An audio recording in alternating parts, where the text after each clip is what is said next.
Hello, welcome to Cinema Savvy. We are here continuing Peter Jackson month, and before we hit the big one, which of course is the Lord of the Rings trilogy, we have one more Peter Jackson film to talk about, at least in his early career. I kind of see this as like an end of an era almost for Peter Jackson before we move into the Lord of the Rings and we get like the big budget blockbuster films. And today we're talking about a little film called The Frighteners, which is the 1996 supernatural comedy film, obviously directed by Peter Jackson. We wouldn't be talking about it if we were doing a Peter Jackson month, would we? And we have a lot to say. We're fairly fresh off this film. I watched this yesterday. When by the time this is pre-recorded, it'd be like 3 days ago I watched this film. And I think we've talked about it a little bit, not massively in depth, and I think we might be on board with this one. I think we've got very similar thoughts going into this one. We've got a lot to say on it, but before we do so, over to Tate with the socials. Yes, sure. So please make sure that if you've seen the film, to comment below with your thoughts on The Frighteners. We'd like to hear what your thoughts are as well. As same with all of Peter Jackson's other films, as with our previous reviews. Don't forget to like, comment, share, and subscribe as well. We have a lot of videos also coming up soon, so please be sure to follow us on all of our social media channels. That is Twitter at Cinema Savvy, Facebook, Cinema Savvy, once again, letterboxd.com/Cinema Savvy, and go to the TeePublic link in the description. Pick yourself up a comfy hoodie or a cozy t-shirt. Absolutely. So we're, of course, talking about The Frighteners, as we mentioned. The plot for The Frighteners, for anyone who wants to know, the rough outline. After a tragic car accident that kills his wife, a man discovers he can communicate with the dead to con people. However, when a demonic spirit appears, he may be the only one who can stop it from killing the living and the dead. Can I just jump in on that start Sure. here? Because this, with all of the Peter Jackson kind of reviews we've done so far, we've gone immediately into the spoilers. I just want to say, with that description on IMDb, that is such a, like, I saw that description going into it and thought, okay, so we'll learn at the start of the film that his wife dies in a car crash. No, that's like learning in the final, like, 45 minutes, half an hour. Like, that kind of description on IMDb puts the entire film completely out of order. Because you find out he can communicate with the dead about 20 minutes in. A demonic spirit appearing and actually wreaking havoc is about half an hour to an hour in, really. I mean, you do have the thing at the very, very start in the opening scene with the kind of spirit wreaking havoc in the house, but other than that, it doesn't appear until later. And the only one to stop it from killing the living and the dead is kind of like a final 15, 20 minutes thing as well. That is such a... It's and this comes with the review for the actual film. This film's all over the place. This film's an absolute mess. And we've got our own kind of theories as to why it was such a mess and so all over the place. But it's so weird because a concept like this should have absolutely worked very, very easily. And I think it's somewhere between conflict of interest between the writers and the directors. And by that, I mean kind of Peter Jackson and Fran Walsh wrote this film, they directed it, but it was originally going to be a Robert Zemeckis film. And that is very, very evident from watching the film. On top of that, it's also just a conflict of genres. I don't know if they are kind of planning from the start for it to be kind of like, oh, family-friendly comedy, but we're going to say the F-bomb and we're going to have like full-on like fight sequences and death and stuff like that, and it be more like a 15 R-rated film, which I think is what it ended up being in the United States. So it's all over the place in every single sense, and I can't wait to dive into kind of figuring out that kind of case. Well, this feels like a very difficult film for us to review and to talk about, because the film is kind of all over the place. So it's going to be very difficult to kind of summarize my thoughts and put them together in some cohesive way. But hey, we're live. Like, hey, we've got to try and do it somehow, right? So, I mean, you were watching it ahead of me, and I think you said that I'm half hour in. I believe your message read something like, I'm half hour in and I have absolutely no idea what's going on. Was it an hour and a half in, or was it half hour in that you said? It was an hour and a half in. I was oh, like, wow. I'm an hour and a half in. I said, all that's going through my mind is, what the fuck's going on? Yeah. No, seriously, what the fuck is going on? No, I'm not even joking. I have no idea what's going on. I'm an hour and a half in. What is happening? And like I was watching the film and I thought, oh, Tate, you ignorant slut, like, you know, focus on the film. Like, this will be an absolute cinch to follow. Like, it's Peter Jackson, like, how complicated can it be? And I was right there with you. I was half hour in. I was like, I think Tate might be onto something here, because I'm struggling to follow this film. Just a little bit of background on the film before we kind of dive into it. So The idea for the Frighteners was actually constructed, and the screenwriting phase began with Peter Jackson and his wife Fran Walsh around the time that they were working on Heavenly Creatures. Robert Zemeckis hired them both to write a full draft of the script, which they turned in the January of 1994, with the intention of them writing the script, and Robert Zemeckis was going to direct the film as a kind of spin-off or tie-in to the Tales from the Crypt, I think it's called, isn't it? The TV series. And this is quite telling. And Tate, you've got a theory on this, which I'm going to pass over back to you in just a second. Zemeckis read the script. He really liked it, but he believed that the film would be better off directed by Jackson, and he was merely just going to produce it. He was going to, help fund it, and it was going to be distributed by Universal Studios. So then Peter Jackson kind of gets the keys to the kingdom, but it's very evident when you watch the film. It does feel like a hodgepodge of genres. And that's not to say, supernatural comedy film. That's not to say you can't have horror comedy films. Of course you can. There are plenty of good ones out there. But this feels like a film that's at odds with itself. And it's very difficult to kind of pick a tone or like pin a tone down with this film. And I think that's what hurts the film. For me, the film took a long time to kind of find its footing and its momentum and what the story that it was actually trying to tell. We kind of start off with this almost like Ghostbusters-esque opening with this creepy ghost in a house, and we don't really know what's going on, and we're kind of thrown into it.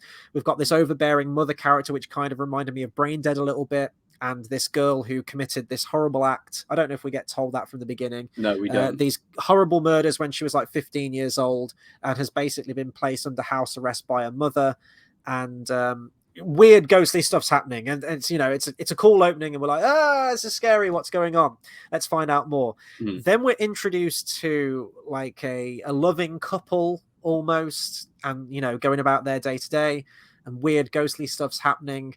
And then we get introduced to Michael J. Fox's character, and then from that point it kind of becomes a screwball comedy where Michael J. Fox's character can communicate with the dead. He's got these two sort of like wacky, ghostly sidekicks that are helping him out on jobs. They're going in and causing a ruckus and paranormal activity, essentially. And he's going to go in, he's going to charge an outrageous amount of money. And that feels like a story idea for like a comedy film within itself. Yeah. That's a part of this. And I was watching this film, I was half hour in, I was like, I don't know who the main character's meant to be. Is it the girl in the opening? Is it this loving couple? Is it Michael J. Fox? Then the loving couple kind of are broken apart because one of them dies, I want to say off screen. I don't remember seeing his... It's off screen, and it's like, now we've kind of got this love triangle kind of film where Michael J. Fox is wanting to get with, the lead female actress in there, and this ghost is kind of butting in and third wheeling, and that's like another screwball comedy type thing. And then you've got some like really disturbing characters in there, which I'm sure we'll get to when we start going through some of the characters. And, the initial crux of the film, where it leads to, it almost becomes an all-out horror film in some aspects, or like a really like psychological thriller. It's so complicated. Yeah. It becomes an all-out horror film, and this is something that I'll come back to in a second, it still feels like a Robert Zemeckis film. It feels like Back to the Future, that kind of light-hearted, kind of almost heroic comedy that is kind of the characters that are brought forward, especially because you got Michael J. Fox's like the lead role. It's like, it's another kind of like, it's a family thing. Maybe they were hoping it would end up being a family thing, but then like I said, you've got characters dropping F-bombs, you've got full-on shoot 'em ups, you've got all these horror elements in there, which honestly kids would never watch. So it's like you've got necrophilia happening in the movie as well, which was really weird and kind of necrophilia and like dark, brutal stabbings and death, and it's like, so you're going with the family-friendly kind of humor moments, which takes up half the film, and then the really sadistic dark moments, and they just don't mix. I mean, you can do a dark comedy and have like kind of light-hearted moments, and then have very, very serious real moments, but even the serious moments have that level of like cartoonish humor added to them. It just makes no sense.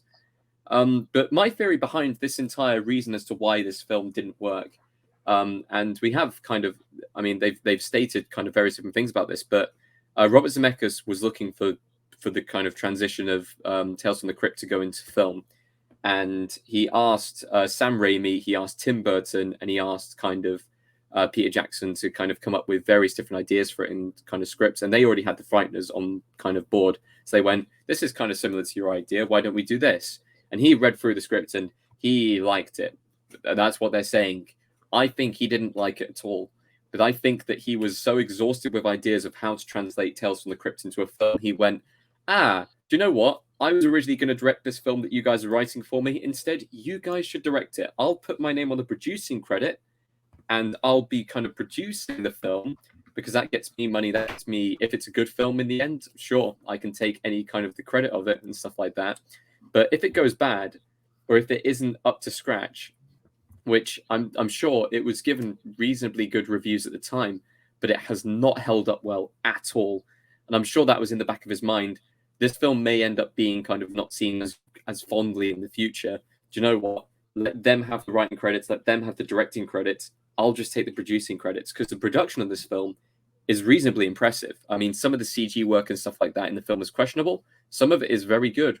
Some of it is very, very good. And you can kind of see that transitioning into kind of some of the ideas that would go forward. I think that's just Peter Jackson in a nutshell. Some of the CGI in his films is very, very Yeah. good. Some of it's an absolute dumpster fire. Terrible. So it's never consistent. Like, I think Zemeckis went, "Do you know what? I'll take credit for the production. You guys take credit for everything else." And it's such an odd one, because you'd think with the Zemeckis touch on the film, he would want to claim as much credit of it as possible, but it was just the production credits, even though it still feels very much like it was a film written for Zemeckis to direct. Yeah. It's so awkward and so odd with the mixture of ideas. It doesn't feel like a Peter Jackson film at all. No, not at all. Especially from all the films we reviewed so far. And it was really interesting coming off that point, because when we were talking about this beforehand, I kind of went through all of Peter Jackson's stuff, post Lord of the Rings even. But even if you look at the stuff before Lord of the Rings, we've gone through all the films now before we get to that. We still are asking the question, first of all, how on earth did he get Lord of the Rings? Like, seriously, how? How did he get that project? Because this is a director which I would immediately refuse at the door if you showed me the film catalogue before then. Heavenly Creatures is the only film which I can easily take and say, yep, that's a well-produced, fully rounded, good film.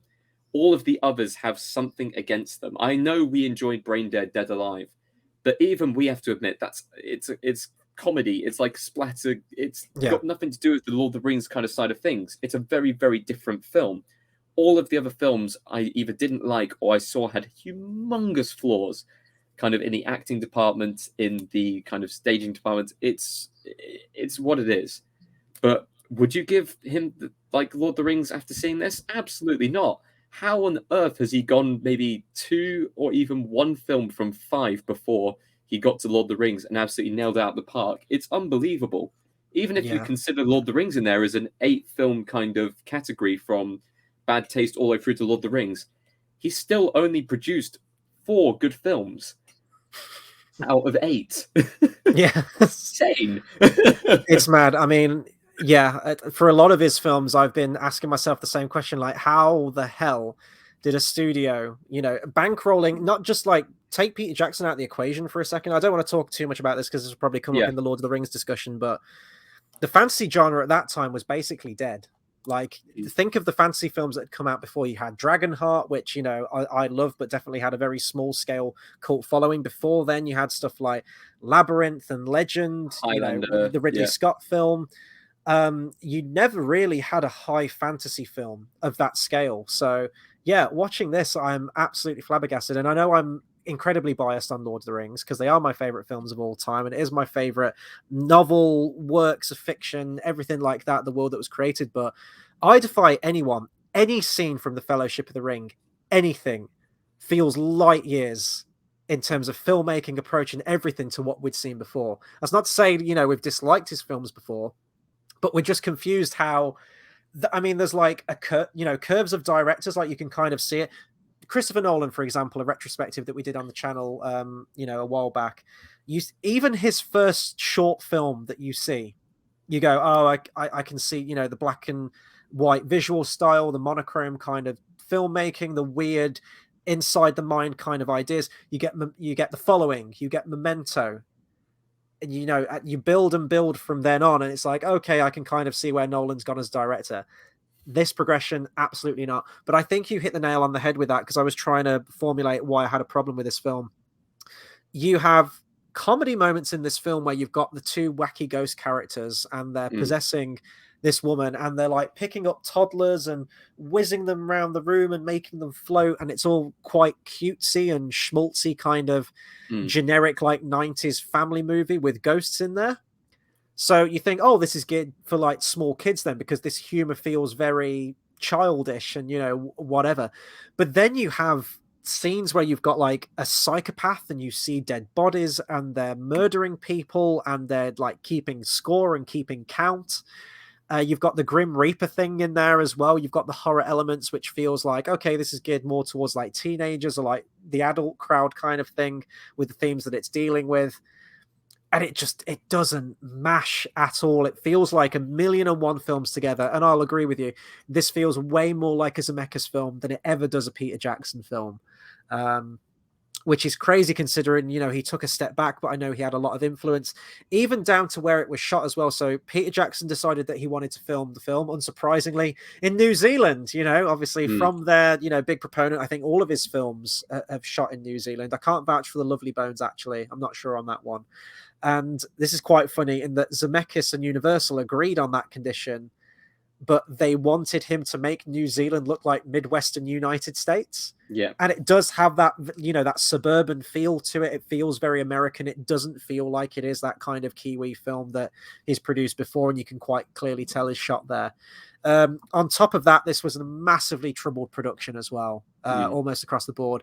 To name but a few, the cinematographer, Alan Bollinger, was in a pretty bad car accident 6 weeks into shooting, and a lot of his duties had to be passed to, I think it was John Blick, I think the name is, and then the two of them worked together on there. You had the shooting schedule as well, which surprisingly is, I don't know if it was the longest up to that point, but it was massive for a shoot. I believe they shot from, sorry, I did have the dates here just a second ago.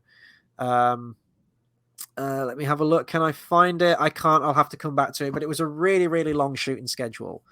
What amazes me the most, though, and just like the confidence that they had in Peter Jackson, after like a rough cut of the film was shown, Universal, they granted Zemeckis total, Jackson and Zemeckis total artistic control and the right for final cut privilege.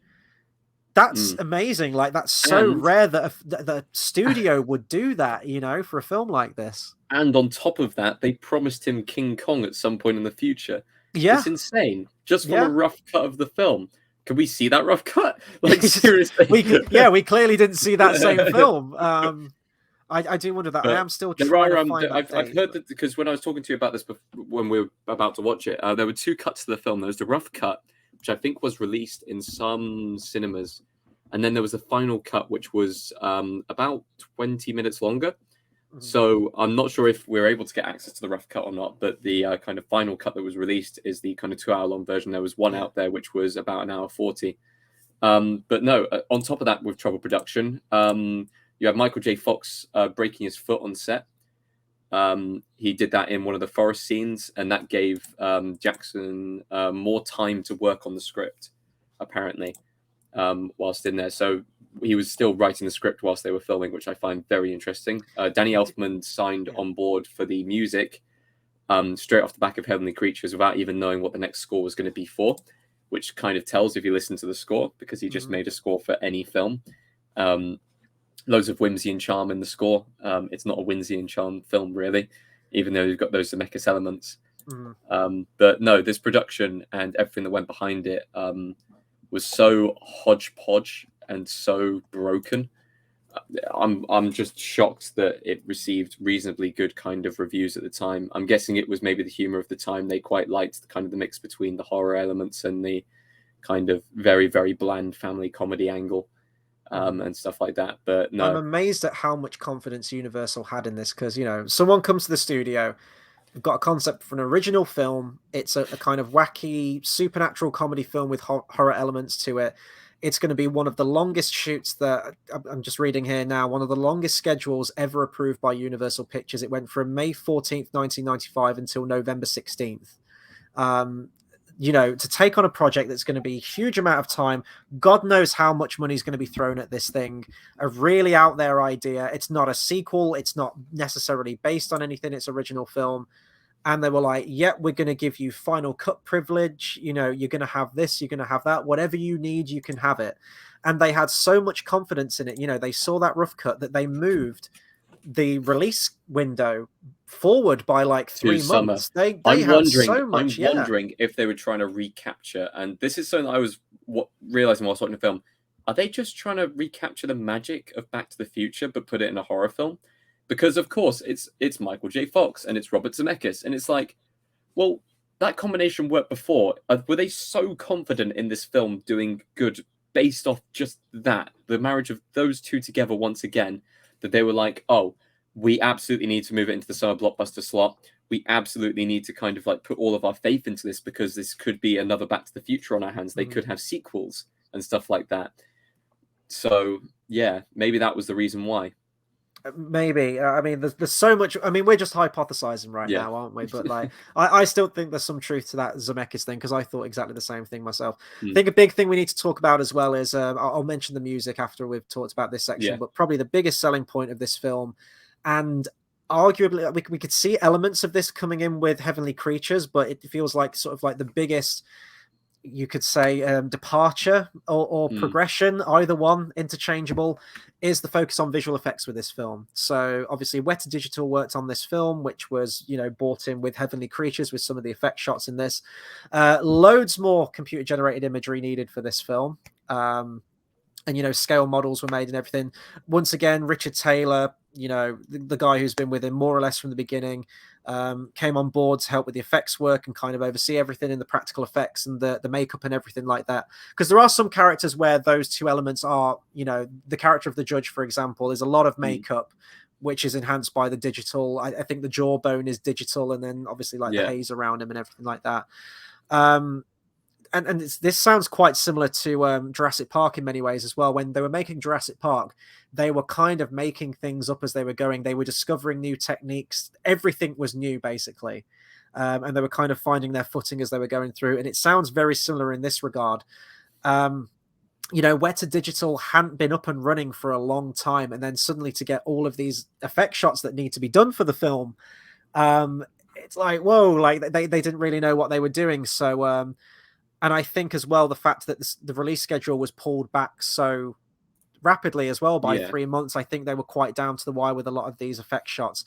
Apparently, the special effects company Weta had only been in existence for like less than 3 years, and they had 18 months to complete all of the visual effects and everything for the film, which for an effects-heavy film, you might even need longer than that. I'm assuming some studios work like years before a film even comes out absolutely. to get things perfected. I think you should also talk about the voice note you left me about Lord of the Rings and the, shall we say, Grim Reaper in this film. Yes. So this was actually, I think it was an interview that Peter Jackson did surrounding the Hobbit films, I believe. I don't know which one it was. I don't know if it was after all of them were said and done or if it was after the first one or something.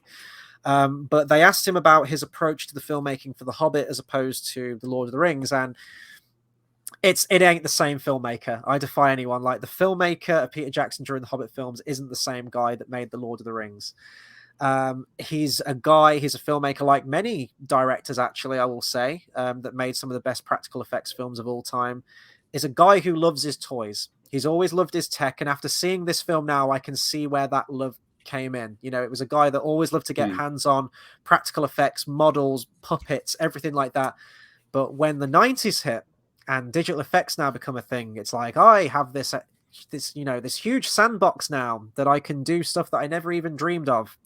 And it's like, maybe you shouldn't do it. Maybe you went a bit too far. But he was talking about some of his approaches and how during the Lord of the Rings films, when he was making those, the characters of the ring wraiths specifically, he always envisioned and wanted to make those CGI, because he said he wanted to make their movements really unnatural and kind of juddery.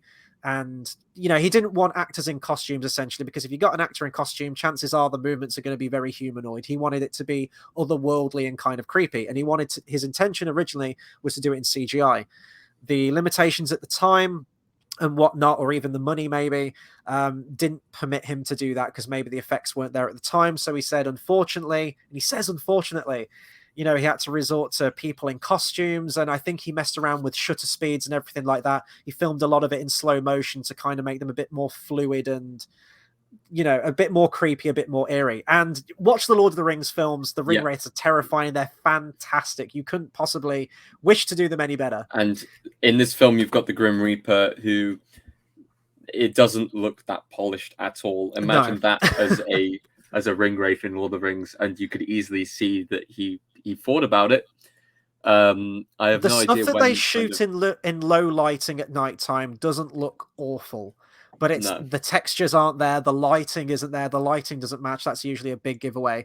But when I was watching the Grim Reaper in this film, I was thinking, if it ever happened where he had have made the ring wraiths in CGI, this is probably what it would have looked like. The way that it's kind of crawling over the walls and very fluid and everything. And flash forward to The Hobbit, where we have the White Council scene where they expel Sauron from Dol Guldur in the last film. He resorts to CGI ring wraiths, completely different design of them. They're all in like armor and everything, but they're kind of glitchy and juddery and doing all this crazy acrobatic stuff, teleporting here and there. And it has none of the same impact or drama or gravitas to it. So thank God that he didn't do that for the Lord of the Rings, because, well, who knows what that could have been like. But yeah, it did come to mind when I was watching this film. That interview did pop back into my head, and I wondered, is this kind of what he would have been going for with it? And there's a lot of CGI in this film. And as you mentioned, there's a lot of it that, well, probably by today's standards doesn't look great. That's the thing, we go back to Brain Dead, and there are so many practical effects in that film that look outstanding because they're all in camera. There are some that look cheesy, and you can clearly tell that it's a mannequin or a puppet or whatever it is, but that's part of the charm. But there is so much creativity in that. With some of the CGI in this, a lot of it doesn't hold up, because obviously this is a 90s film. At the time, I'm sure this was absolutely, captivating. It did remind me in some aspects as well. And I think this film probably came out a year or two after Casper, if you've ever seen that film, the family film. A lot of the ghost effects in that, I think that was kind of a lot of the jokes visual in this film feel like they landed like it's a Casper film. Yeah. Just with the extended horror element added to it. It's weird. Yeah, there's a lot of extended horror in this film, which is weirdly out of place. So yeah, a lot of the CGI doesn't hold up, but hats off to the visual effects team, because they were having to create things and work on things that they didn't even know they were doing. I think they drafted in people from ILM as well to try and rush through the last, I think there was like 400 shots left to do with visual effects. So it was very down to the wire to get it looking as it did. The film had to be filmed twice. You had the live action elements filmed, and then they had to film the ghostly elements against the blue screen, compositing. But a lot of the effects do kind of look overblown. And some things I was like, you could have done that practically and added like a ghost effect over it. The scene that I think is the worst visual effects for me, and I don't know if you'd probably pick the same scene as well, spoiler alert, is at the very, very end of the film, where you've got the two murderers and they're kind of going into the light. And then these worm things come out and start eating them. And it looks like a scene from the 90s Spawn film, which was awful. It's like some of the worst CGI, and then there's like this hell effect. It looks absolutely dreadful. So yeah, that's the problem when you use CGI. If you don't blend it well with a lot of practical, it ain't gonna hold up as well. And this film, a lot of the effects in this film sure as hell don't hold up well. Yeah, I completely agree with you there. I think the only thing we haven't really talked about is the music. I glossed over it very quickly because I'm going to probably gloss over it as well. It's the kind of thing that gets glossed over. This is the most bland Danny Elfman score I've ever heard. You could literally stick the score in any film that Danny Elfman's done, and you'd be like, that's a Danny Elfman score. Okay, cool. I didn't even look at any of the credits for this film or anything. I messaged you. I wasn't even 5 minutes into this film. I said, I'm guessing that Danny Elfman did the music to this film. It is the most paint by the numbers, carbon copy Danny Elfman score. And he's a composer that I absolutely love. The critics, the critics hated this score because they were like, this is the most bland score that you've done, Danny Elfman. It was like, you're 100% spot on there. You could lift the score of this film. You could put it on Sleepy Hollow. You could put it on Batman, Beetlejuice, any Tim Burton film imaginable, like an old Tim Burton film or current. You could slap this soundtrack on. It is the most derivative, boring, uninspired Danny Elfman score. I'm not taking, writing a film score is exceptionally difficult. So anyone that can write a score for like an hour, 2 hour movie, whatever it happens to be, hats off to them just by proxy. But there is nothing memorable or identifiable about this score. The one bit of music that I got a kick out of was the Mutton Birds cover of "Don't Fear the Reaper" at the very end of the film, which is the perfect song for the film. I absolutely adore that Blue Oyster Cult song. It's one of my favorite songs. So I enjoyed hearing that at the credits. If you can nail like a good song at the end of the credits, it leaves you in good spirits, because that's kind of what you leave the film off with. But yeah, that's about all I can say. What about some of the acting in this? What did you think of some of the performances across the board? Did anything stand out to you? The only performance that stood out to me even slightly, and I really do mean the only performance that stood out to me even slightly, was Jake Busey. Yeah. He was genuinely evil in this film, and I'd only seen him in Starship Troopers, and I really liked his performance. Everyone else was a phoned-in version of their performances, which they've done better in different films. For example, you've got Michael J. Fox, a phoned-in performance which you have seen done better in literally every other film that he's done. He is the same character. You don't see his character; you see Michael J. Fox put into this film. Same with Robert Emery. You just see Robert Emery. It's like he does the drill sergeant thing as he has done in every other film that he's done. Ronald Emery. Oh, sorry, Ronald no, Emery. sorry, Ronald Ermy. Ermy, his name is. Yeah. The sergeant guy. Yeah. Yeah. Honestly, like, same performance in every single other film. I thought they lifted the footage. I thought it was archival footage from Full Metal Jacket. No, it wasn't. When he's like, what is it like? Jesus fucking Christ, Private! Like the Full Metal Jacket shtick. Like, it was almost exactly the same. I'm trying to think of any other acting in this that kind of. I'm with you on the on Busey. I thought his character was fascinating and terrifying at the same time. I think the only other thing that I wanted to mention very, very briefly is the character of the judge, who's played by John Astin. Is Sean Astin's father. He was the original Gomez Adams, and then obviously we know which trilogy of films his son went on to starring and arguably be the complete MVP of in the Lord of the Rings trilogy. But this film is so complicated to talk about. I think there's an element of a good concept in there. Like, I'd like the kind of outer body experience thing that, people that have had a near death experience can kind of go into this parallel universe between life and death, this kind of limbo thing. The ghost element, I do think it's an interesting concept, but it's the question of the tone. The tone is all over the place for this film for me. It doesn't feel like a Peter Jackson film. It kind of wants to be a 90s family-friendly Casper kind of like film with all this wacky hijinks with ghosts. Then they kind of abandon that and we shift focus to like a love triangle, romantic, ghostly kind of story. Then we jump ship from there, and then we've got this like really kind of dark, twisted psychological thriller of these murderers that are trying to kill people in the present. It's like pick one of each one of those could lead to a great film. But together, it's like too many cooks in the kitchen, I agree with you that it feels more like a Zemeckis film than it does a Peter Jackson film. It's just a mess. It's a mess. And I knew nothing about this film going into it at all. I thought this was going to be more in the line of Brain Dead and like his earlier horror films. I didn't necessarily think it was going to be a splatter film, but I thought it was going to be like one of those quirky kind of films that he made. But this feels so removed from Peter Jackson. It's that weird in-between one. You've got, I'd say the, Heavenly Creatures, that was his move into the dramatic, and it did very well. It was a story personal to, New Zealand as a nation. Before, I'd say Brain Dead was probably like the last hurrah of like classic Peter Jackson, the splatter, the over stylized everything, balls to the wall kind of movie. Heavenly Creatures, was the kind of fantastical elements drama film. This one just feels awkward. It's like that awkward so in between. Yeah.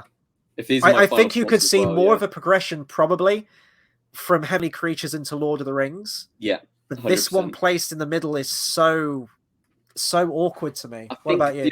I think as if this is my final thoughts on the film and stuff like that, the only stepping stone that I can think of is it's the stepping stone from, okay, you were a New Zealand director, who did one film that was recognized in Hollywood. This is your first chance at an actual Hollywood film with a budget. And this was his first task of doing a budgeted film. And whatever mistakes or whatever kind of practice he learned from that, he took that experience into Lord of the Rings. Whether it was good experience or bad, he still managed to make that leap. If he went from Heavenly Creatures straight into Lord of the Rings, I feel like it would have ended up like this film, because he would have had kind of, oh, I've got CGI, I must use it. And, oh, I don't need scope because we can explain all the stuff in the film later. I think he would have gone with that with Lord of the Rings. And I think this film is in there as almost like the mistake before perfection, if that makes sense. He needed to have this kind of experience with a budget, experience with Hollywood actors, experience with a Hollywood film before he could go on and make something with such a grand scope. So as far as I'm aware, this film was just a big old mistake. But it was necessary for the film to kind of his filmmaking to progress further past that. I think definitely in the visual effects department as well, like that clearly gave Weta a lot of experience, which they could take into Lord of the Rings. And, you know, Lord of the Rings is a whole new discussion. They discovered even more things with those films and even created things that are still used in the industry today. Obviously, probably a lot more refined now, I would say, than Lord of the Rings. But yeah, that's going to be a very interesting discussion. So I guess that'll do it for our discussion on the Frighteners. You know, we are going to park the Peter Jackson retrospective right now just for a little while. And obviously, we want to hear from you guys as well. Let us know what you think of the Frighteners. Do you enjoy this one? I think this film probably has a cult following a little bit, maybe not to the same extent as some of Peter Jackson's earlier work, but I know some people that have spoken fondly about this film, definitely. So if you like this one, if you think we're way off base with this one, do let us know. Be sure to like, comment, share, and subscribe. And as Tate mentioned, if you want to follow us on our social media, they're running across the bottom of the screen now. That's Twitter at cinema_savvy and Facebook and letterboxd.com/cinemasavvy. And of course, a link to the TeePublic in the description down below. So yeah, we're going to be parking the Peter Jackson retrospective for right now. Obviously, we're going to be coming back with the Lord of the Rings trilogy. Believe me, that's not going anywhere. We've got a lot of Lord of the Rings content planned throughout the month of December, where, of course, we'll be covering each of the 3 films. We might even have a watch-along on Fellowship of the Ring as well on the day of its 20th anniversary. And then we'll be picking up sort of like the weekly retrospective for a couple of weeks with King Kong and the Lovely Bones, sort of like the first couple of weeks of January. So, we're not going anywhere with Peter Jackson. You know, we're going to have a week off and then we're going to come back strong with the Lord of the Rings stuff. In the meantime, we have a lot of other content coming out as well. So let me just try and think when this is going up next. Okay, this week. Yeah, so we'll have Johnny English coming out. That's going to be Tuesday, the 30th of November. That's going to kind of complete for now our sort of spy retrospective. We've done the James Bond films. We went into the Austin Powers films. We wanted to do Johnny English to cap it all off. So that will be finishing on Tuesday, the 30th of November. And we'll be completing another trilogy with Spider-Man 3, which is going to be coming out Wednesday, the 1st of December. You know, the Spider-Man review is going to be continuing. We're then going to move into the Amazing Spider-Man films. And then that will take us into December, where we have No Way Home, which in many ways is also a continuation of all of these different Spider-Men. So, I mean, Spider-Man 3, that's the one, that's the meme-worthy one, that's the one that's got everyone talking for good or bad, or somewhere in the middle. We'll be talking about it. So Wednesday, the 1st of December. That'll do it for us for right now. So thank you to everyone that's watched this review, hopefully commented along, and until the next video, we'll see you guys next time. Thanks for watching.